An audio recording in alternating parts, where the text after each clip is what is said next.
Safe storage of hazardous chemicals is an essential part of an environmental health and safety program.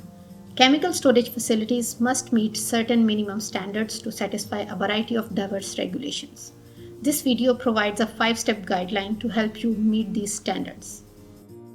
Before handling any chemicals, wear appropriate personal protective equipment. Step 1. Safe storage begins with an up-to-date inventory of hazardous chemicals. Use McGill MyLab tool to update the inventory and review it at least annually. Step 2. All hazardous chemicals must be clearly labeled. Make sure all labels are legible and in good condition. Step 3. Segregate incompatible chemicals. Do not store chemicals alphabetically unless they are compatible. Alphabetical storage can sometimes bring two incompatible chemicals together. Segregate chemicals according to their chemical family or hazard classification. In this video, we will try to cover these classes. Do not store incompatible chemicals in close proximity to each other. Here are some examples of chemical incompatibilities. You can play back this video to review them. Step 4. The following basic storage requirements apply to all hazardous chemicals. Label the storage area according to the type of chemical family or hazard classification. Keep entryways and exits clear. Keep storage areas well lit, ventilated, and at a consistent cool temperature. Eliminate all ignition sources. Keep emergency equipment handy and in good working order.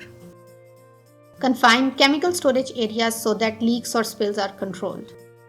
Do not store in fume hoods except for certain toxic gases. Also, do not store in sinks. Do not store chemicals on floors, window ledges, or balconies. Use only approved storage cabinets and do not alter them.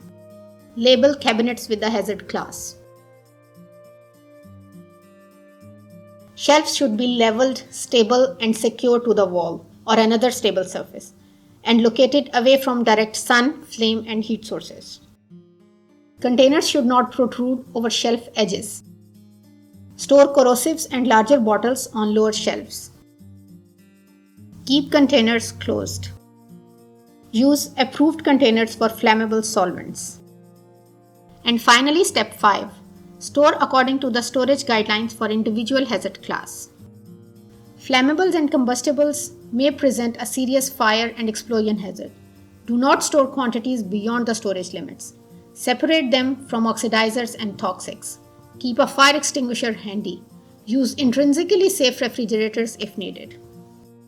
Strong acids and bases can destroy human tissue and corrode metals. Store them below eye level and not on metal shelves. Also, secondary containments are recommended. Follow special handling procedures for HF. Overexposure to toxic chemicals can cause injury or death. Containers should be tightly sealed. Highly toxic chemicals are harmful at even lower concentrations. Maintain the lowest possible quantities. Use them in a designated areas. If fumes or dust is generated, handle them within a fume hood. Oxidizers are a fire hazard.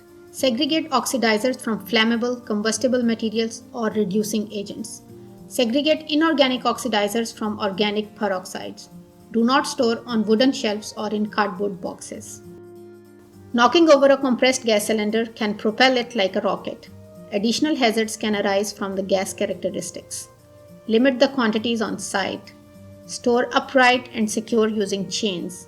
Leave the valve cap on unless it is in use.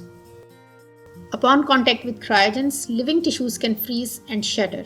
Store them in approved storage vessels in well-ventilated areas and secure them. Use specific personal protection while handling. For pyrophorics, prevent contact with air. Secondary storage containers are encouraged. Keep the water-reactive chemicals away from water. In case of fire, use a dry chemical extinguisher. Keep the explosives or potentially explosives away from heat, flame, sunlight, spark, shock, friction, or even static electricity. For chemicals that degrade to become potentially explosive, record the opening and discard dates on the warning label. Store in exclusive storage areas. For peroxide forming chemicals, note on the container the date of chemical arrival, opening, testing, and discard dates. In this video, we reviewed safe chemical storage in a lab environment. You can also find specific storage related information on safety data sheets. And in case of any questions, do not hesitate to ask your EHS office.